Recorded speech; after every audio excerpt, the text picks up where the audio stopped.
Hello and welcome back to this week's episode of the Menopause Conversations podcast. This is the place where we have those important conversations to help you through your menopause transition. Whether or not you are a business owner, a team leader, or just a woman who is just struggling to balance everything that's going on in her life, this is the place for you. My name is Angela Council. I'm your host for this podcast. I am a naturopath. I've been a naturopath for nearly 20 years, and I'm also a menopause coach. So I'm here to share with you all of the some things you can do about some of the symptoms, but also some of the deeper conversations about who you are, what you want in your life, and how you want to grow into that next stage of life. So welcome, and let's get on with today's podcast. Hi there, it's Angela here again, back for another Menopause Conversations podcast.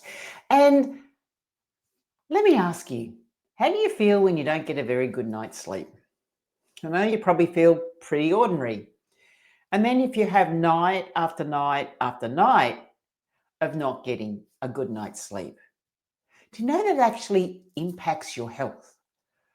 Not just your energy levels down and you're not feeling so great, and maybe you can't think clearly, but it's actually impacting your health.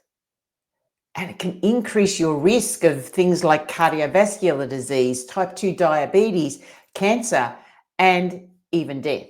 When you're getting an average of less than 6 hours sleep a night, there's a 40% increase in the risk of getting those different types of diseases. So sleep is important. In fact, did you know that sleep is the most important nutrient behind oxygen? We obviously can't survive without oxygen. We can't survive without sleep either. That's why it was used as one of the torture treatments, sleep deprivation, in the war. And if you just go with 4 days of poor sleep, you increase the likelihood that you get insulin resistance. And insulin resistance is something that many women who are coming through the menopause transition experience. Now, we can say, well, that's due to the change in hormones, but is that also due to the change in our sleep patterns? And our sleep patterns, is that due to the change in hormones, or is that due to being busy and your mind spinning all of the time? But it's really important to be aware of the impact that a lack of good night's sleep has. And it's not just about the quantity of sleep, it's also about the quality of your sleep. So I want to talk a little bit about what sleep is, the physiology of sleep. What happens? Why do we need to go to sleep? Why is it so important that we get a good night's sleep? Well, I just start with, firstly, is we go through sleep cycles. And these sleep cycles are around 90 minutes each. They can change a little bit, but on average, they're around 90 minutes each. Ideally, we want to be getting at least 4 good sleep cycles a night. So 4 lots of 90 minutes, I think, comes up to about 7 hours. And we also want to complete a sleep cycle. So we actually want to go through a sleep cycle. So let's talk about what happens in a sleep cycle. We have different stages of sleep. And every sleep cycle goes through different stages. And I only want to talk about 2 primary ones. And that is deep sleep and REM sleep. Now, when we first go to sleep, ideally we'll be dropping into a deep sleep. And during our deep sleep, our brain and body goes through a detoxification process. And it's really important that the brain goes through this process, brain more than body. I mean, the body needs to detox as well, but it's really important for the brain to go through this. And it's part of what is known as the glymphatic system. So we need to flush the brain out. And one of the really important reasons that this needs to happen every night is because this process removes any buildup of what's known as amyloid proteins. You might think, well, what are those things? We know that a buildup of amyloid proteins in the brain increases your risk of Alzheimer's disease. All patients with Alzheimer's disease have this buildup of amyloid proteins. So it's really important that our brains actually flush this out, clean this out. Ideally, every single night when we go to sleep. So that's our deep sleep. And then the other part of sleep that I want to talk about is REM sleep. Now, REM sleep tends to happen later in the night. So in the second half of the night before you wake up. And REM sleep is important for memory. So consolidating the memory of everything that's happened. And if you're struggling to remember things, yes, it's got something to do with your hormones, but it's probably very much related to whether or not you're getting enough REM sleep. It's also really important for emotional regulation. Learning, so, taking in everything that you've been learning and actually writing the programs and storing it in the memory. Also, something that happens, and this is particularly during your menopause transition, and I've spoken about this a little bit before, in that the brain goes through something known as pruning and remodeling as our hormones shift. And our brains need to do this. It's just part of change, because when we're in our reproductive stage of life, our brains are very much speaking to our ovaries, and they're getting responses backwards and forwards from the ovaries. But what happens is when our ovaries are no longer producing hormones, and so the brain's sending messages down but not getting responses back, then the pathway, so the brain pathways needs to change and actually moves to the adrenal glands. But more is happening. A lot of things are remodeling at this time of life. There's been a lot of research that's been happening lately, seeing the changes that happen to women's brains as they come through the menopause transition. So something known as pruning occurs. And similar to when you're in the garden and you've got this big tree and you go and prune it and you chop off all the extra bits to tidy it up, that's what happens in our brain. Is our brain kind of prunes, and things that we don't need to really be remembering now at this stage of life, like changing nappies or remembering how to breastfeed and all that. We don't need to keep that bit of information there, because that's not our stage of life. So that kind of prunes off, and we get denser, our brain gets denser, and the more important things are the things that come to the fore. All of this happens in REM sleep.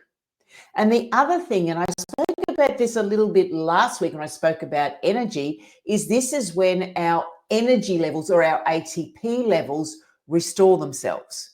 So I mentioned last week that ATP, adenosine triphosphate, is energy.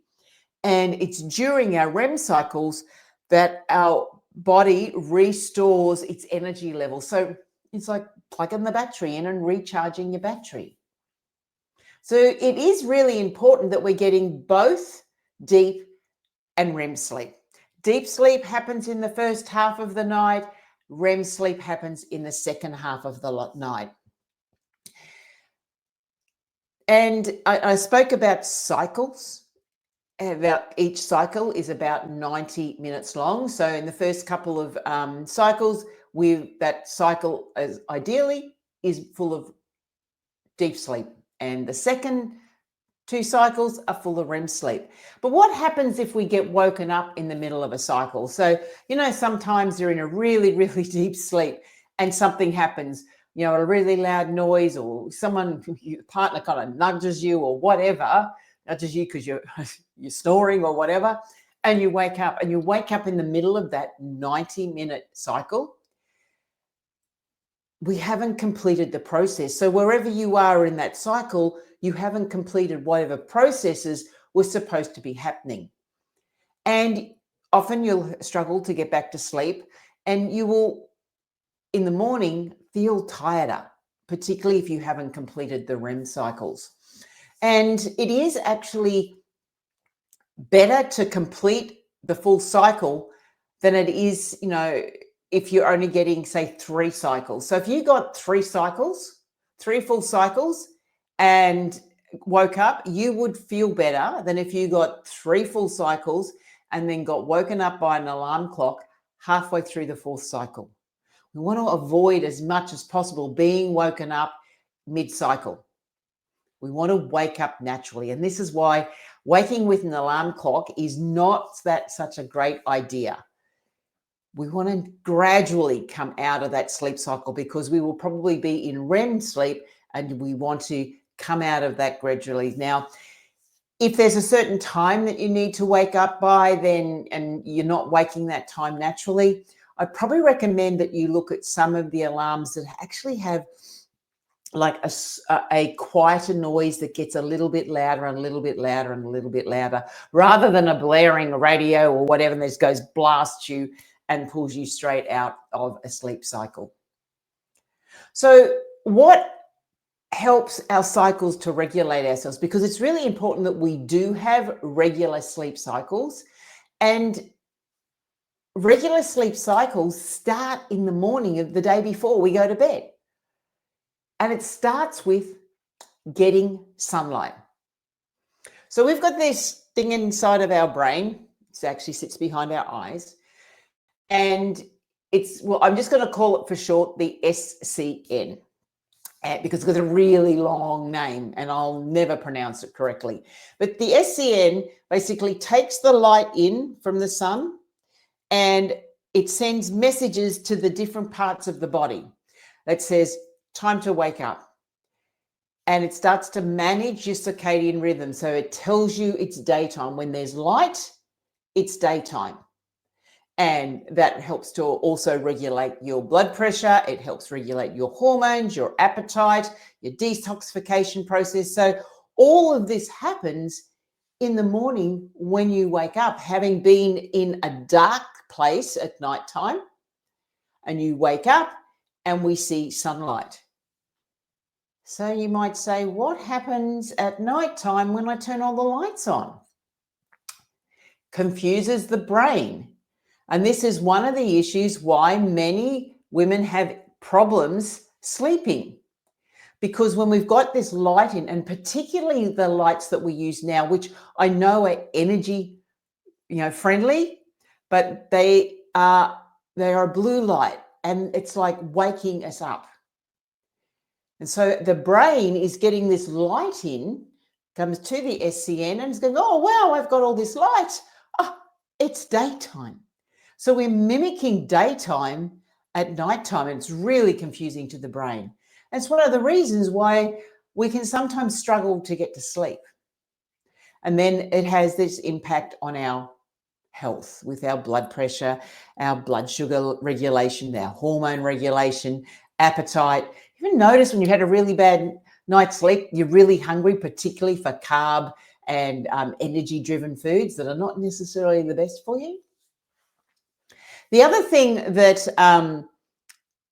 the SCN does is it actually releases energy. And I spoke about energy last week. So if you didn't watch last week's podcast, go back and check that out, because the SCN, when we get sunlight, releases ATP, energy. And then as we release energy, the more energy we use during the daytime, what it starts to do as your energy levels come down, that increases your melatonin, which is your sleep hormone.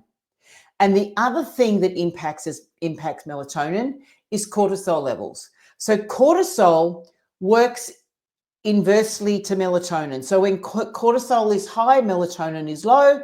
And when melatonin is high, cortisol is low. So cortisol is like our wake-up hormone.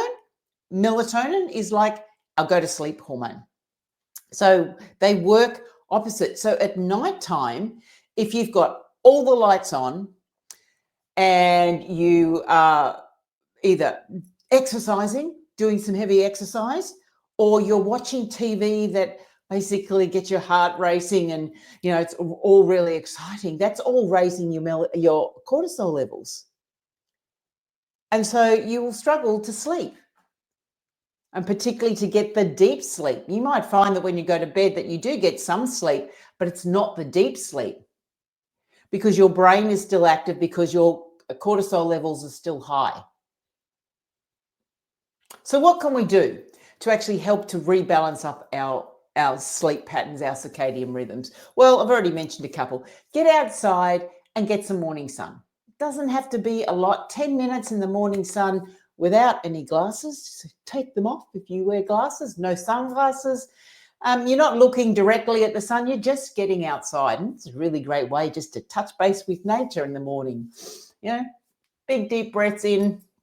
And I mean, I'm lucky where I live. I'm surrounded by nature. So I quite often just go and sit out on my back deck. And even in winter when it's cold, I snuggle up. And but just seeing that morning sun and just breathing in that, nice morning air.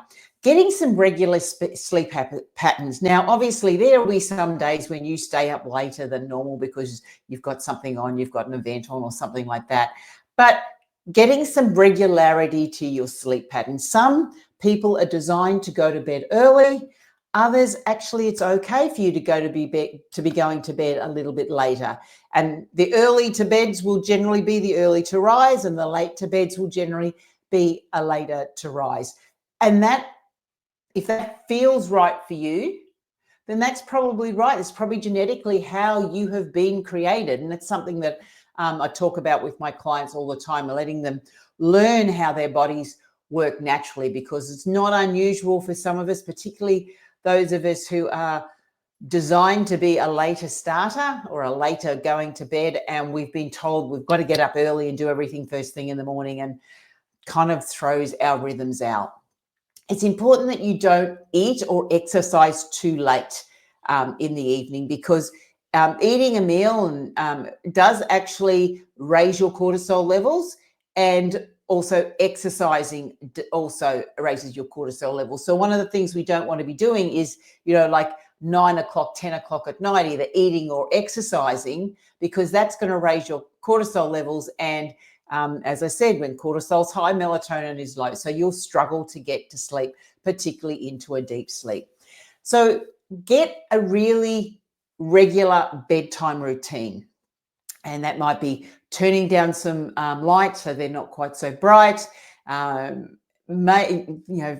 Maybe be aware of the television that you might be watching. Don't overstimulate your brain.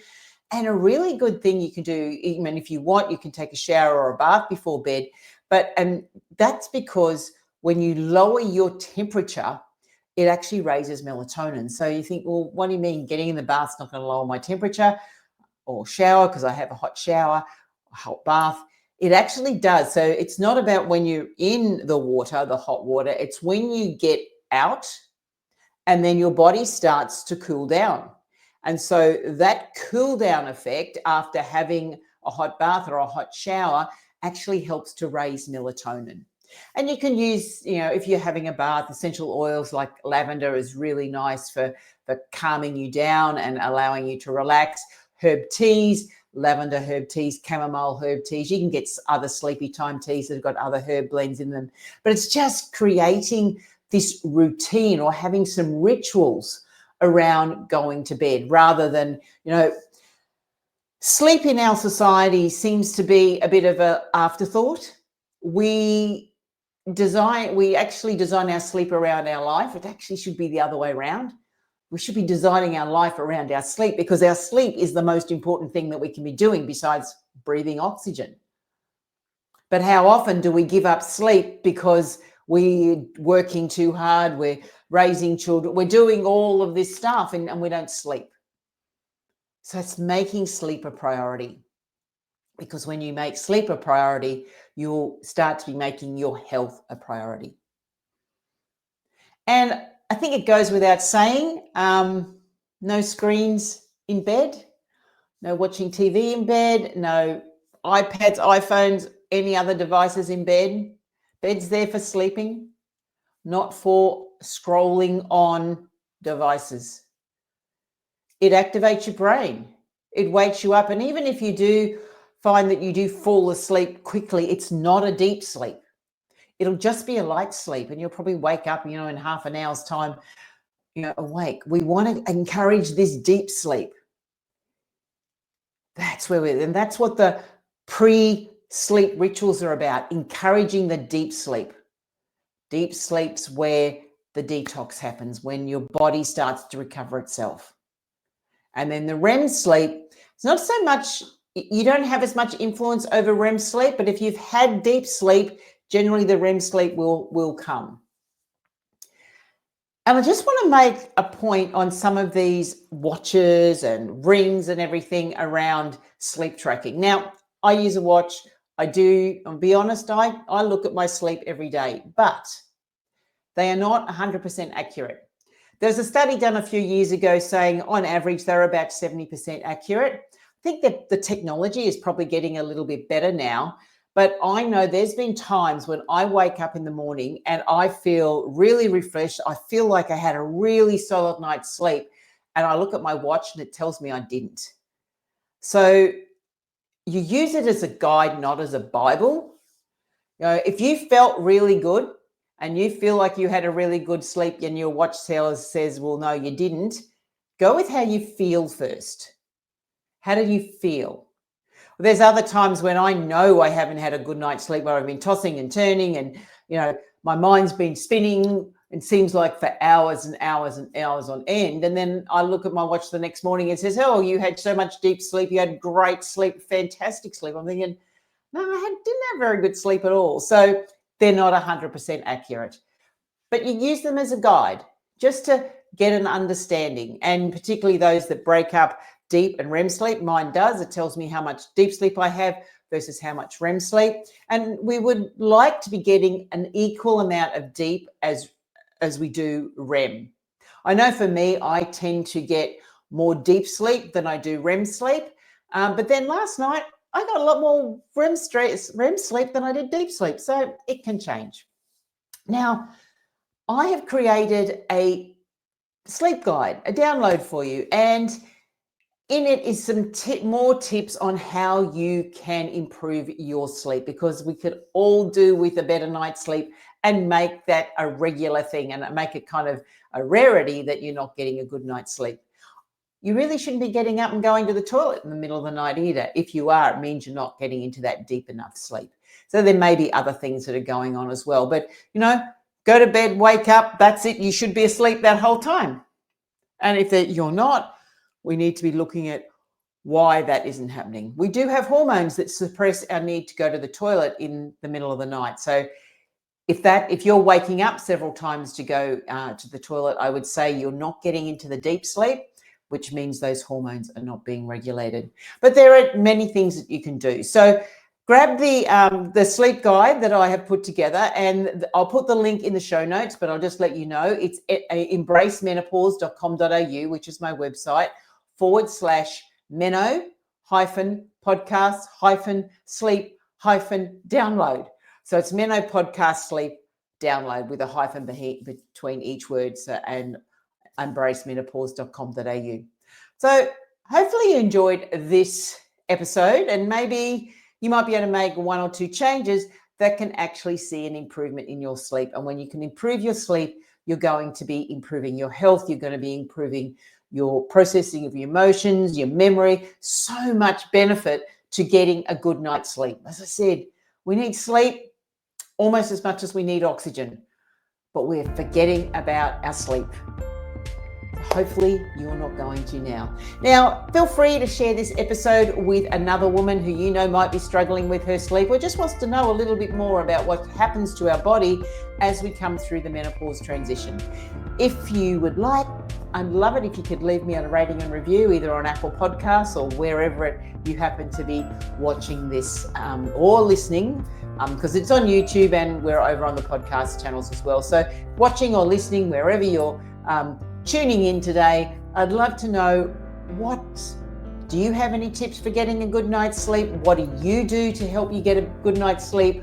Or what small change could you make actually help you get a good night's sleep? So that's it from me. I'll be back next week with another episode of the Menopause Conversations podcast. Bye for now.